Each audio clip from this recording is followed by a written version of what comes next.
Hi there, welcome to my channel. I'm Holly, and this channel is all about my exploration of the world of graphic novels, sci-fi, and fantasy. So, I've been reading Kingdom Come by Mark Waid and Alex Ross. This story is divided into 4 books, and I'll be discussing book 3 in this video. I will also link the videos for book 1 and 2 for you. But don't feel like you've got to go watch those first. Just jump in the middle with me and hear about book 3. This is an Elseworld series book, so anything goes. The rules don't apply. Live dangerously. Eat your dessert before dinner. Alright, so we still have the lovely, sweet Pastor Norman McKay, who's been having horrific visions of Armageddon. And these visions are now occurring with greater frequency and intensity. And he's got his sidekick with him, the angel. Finally, I can start calling him the angel. I discover in book 3 his name. Finally, I can put a name to the face. He is called the Spectre. Now, the Spectre is not able to see into the future, so he has latched on to Norman McKay so that he can watch his visions. Now, Norman believes that the Spectre is watching these visions because he's going to come up with a plan to stop Armageddon from happening. Now, I'm not so sure that's the case. I don't think I trust the Spectre. I don't know why. It's a gut feeling. But at this point, do we really know his motivations? Do we really know what his intentions are? So this story opens, and it has happened. Superman has built an enormous penitentiary in Kansas to house the, shall we say, more problematic metahumans. And this was all Diana's idea. In book 2, she had this plan, and she went to Aquaman to request permission to build a penal colony on his stomping grounds, and he says no. And Superman was not on board with this idea. He didn't think it was great, but now all of a sudden, his mind has been changed. I guess Diana has some kind of sway over him. And this is not just a regular penitentiary. This is a gulag. It is a re-education camp.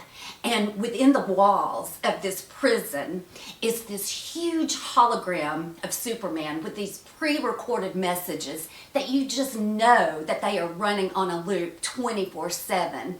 And one of the messages is, "You don't understand. You're not here to be punished. You're here to be educated." That sent chills down my spine. Clearly, Superman has cracked. He's gone off the rails. This is so not in his nature. And that's the beauty of these Elseworld stories. Anything goes. Bad characters can be good characters. Good characters can be bad characters. You can turn the world completely upside down, which is exactly what Mark Waid has done with this book. Alright, I would like now to turn our attention to Lex Luthor and his involvement in all of this. But before I do, if you enjoy this content, I ask that you take a moment to subscribe, hit the like button, share, and stick around for the rest of this video. Alright, so Lex Luthor's plan is to start a war between the humans and the metahumans. Does his evil know no bounds? He literally has no empathy, no compassion for his fellow man. He has this singular drive to amass as much power control as he possibly can, and any bodies left in his wake are of no concern to him. In fact, to him, they never even existed. So, Lex has a lot of weaponry in his arsenal. He has 8% of the metahuman population, which is significant. And then in book 2, we get the shocking revelation that Batman has aligned with Lex Luthor. I am so hoping that he is just infiltrating the organization to gather intelligence. And you know what they've done? They together have built a huge army of these steel soldiers. Bruce designed them and Lex Luthor mass-produced them. And I am wishing that Bruce has actually introduced a flaw into this design, maybe to cause the soldiers to self-destruct or turn against Lex Luthor or somehow be used for good. Anyway, Batman says to Lex, "Don't you double-cross me. We are doing this to restore world order, not for world domination." Well, Bruce, I have to tell you, my guess is at the very first opportunity, Lex Luthor is going to double-cross you. No matter how this whole situation gets resolved, you're going to have a massive Lex Luthor problem on your hands. But given the situation, that's probably more ideal than having the entire planet get blotted out. All right, and finally, Lex Luthor has control over a character named Captain Marvel, who, in this book, I'm just being introduced to.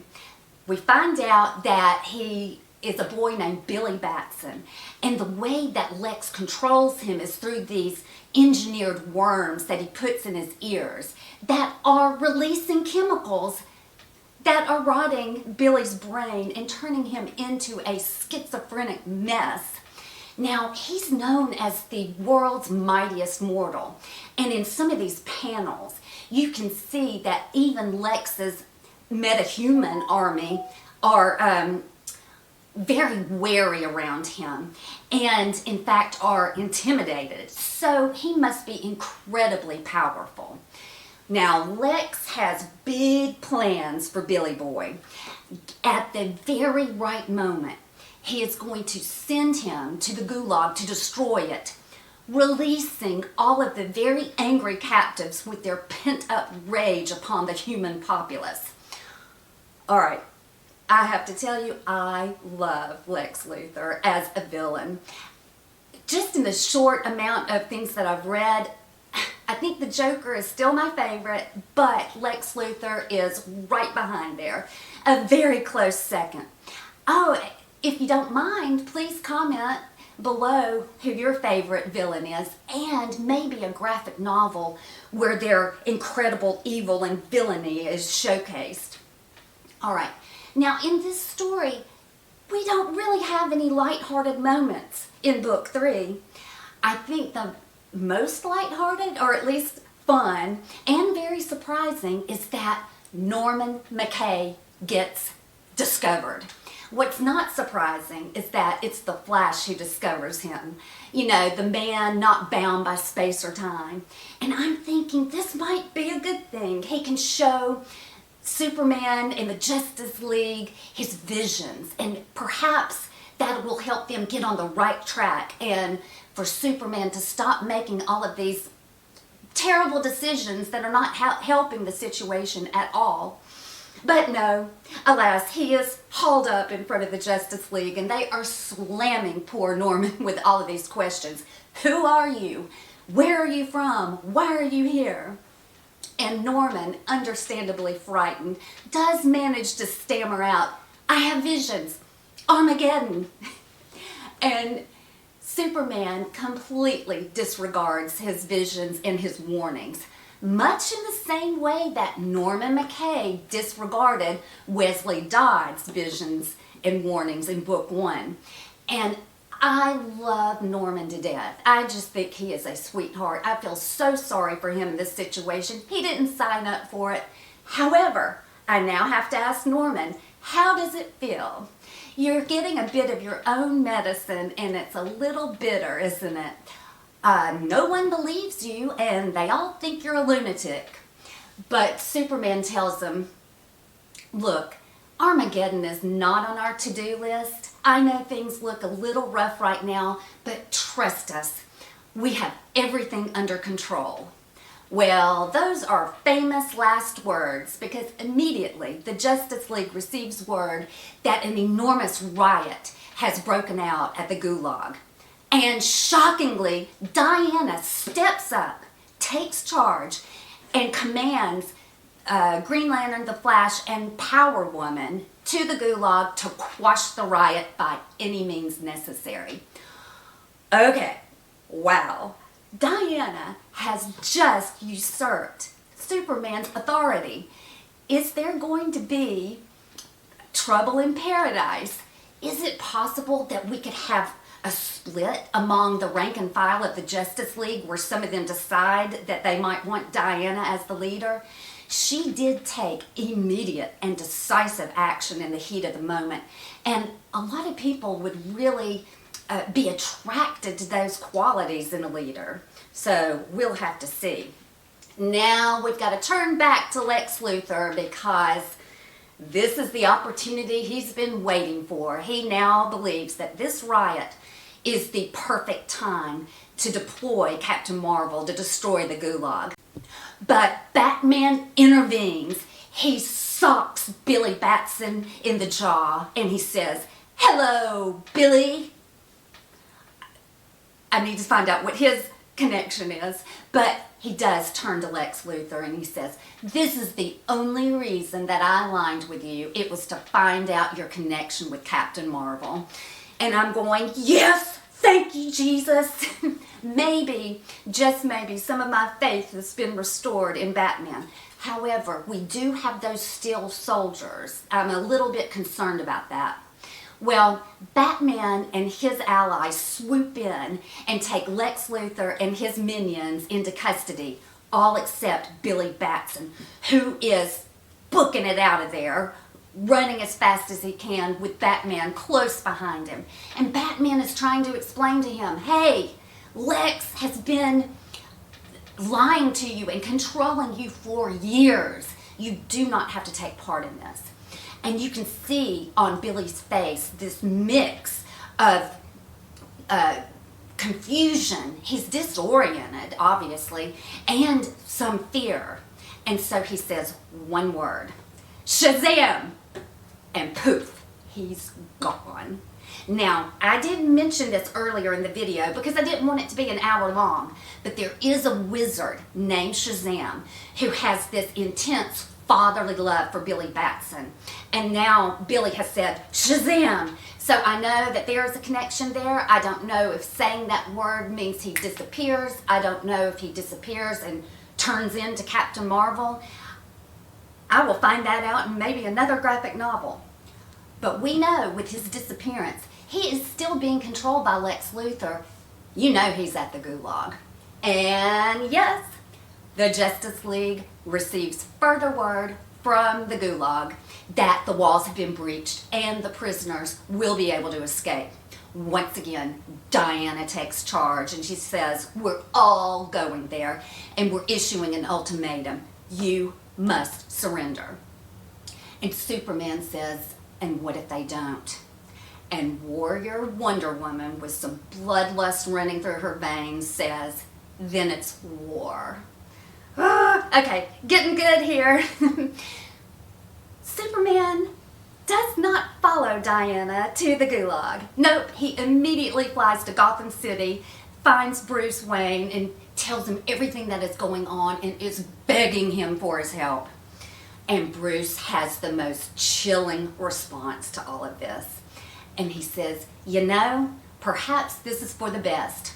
Maybe an all-out war between the superhumans would be the very best thing for humanity. Maybe we'll just fight each other and cancel each other out. And Superman says, that's BS, Bruce, and you know it. Yes, we don't agree on most things. We don't see eye to eye. But the one thing we both believe in is that human life and superhuman life have value and must be protected. Now, at least Batman does give him the nugget of information that Captain Marvel is at the gulag. So, of course, we all know where Superman's headed now. He's going to Kansas. Meanwhile, back at the gulag, oh yeah, it's destroyed. Diana's ultimatum ignored, and a battle is about to kick off here. Now, in one of the panels, we see Diana's face, and it was so unnerving to me because you see fear and maybe shock. It's a mix. And I think what happened is she saw Captain Marvel. And I think she was thinking, oh God, we are in trouble. That's all I can think. So we're now getting close to the end here. Superman is nearing the gulag when he is struck down by a bolt of lightning. And he is felled. He's on the ground and he cannot get up. And towering above him was a very triumphant looking Captain Marvel with this frightening smile plastered on his face. And then we get the final message from Norman McKay. Armageddon has arrived. Oh my gosh. Okay, guys, I am having the most fun with this. I can't even think of the word I want to use. I think this is incredible. I think Mark Waid has done a phenomenal job with his writing, his creativity. I wish I just had an ounce of it. It's wonderful. And the thing is, with the end of book 3, now I've got 12,000 questions and ideas running in my mind. Does Diana become the official or unofficial leader of the Justice League? Does Superman have to battle Wonder Woman and members of the Justice League? And who would his allies be? Will Bruce step up and join? Maybe he'd come up with a viable plan that will actually work, and Superman will finally listen to him. Who else is going to join the fray? Obviously, or I think obviously, some of the world governments are going to get involved, and who knows the other characters that are going to join up. And finally, the Spectre. What is his role in all of this? What side does he come down on? Is he good, bad, or is he merely a neutral observer? These are all questions that I cannot wait to have answered in book 4, and I cannot wait to share it with you. All right, guys, I'm out of here, but please stay tuned. I'll be right back.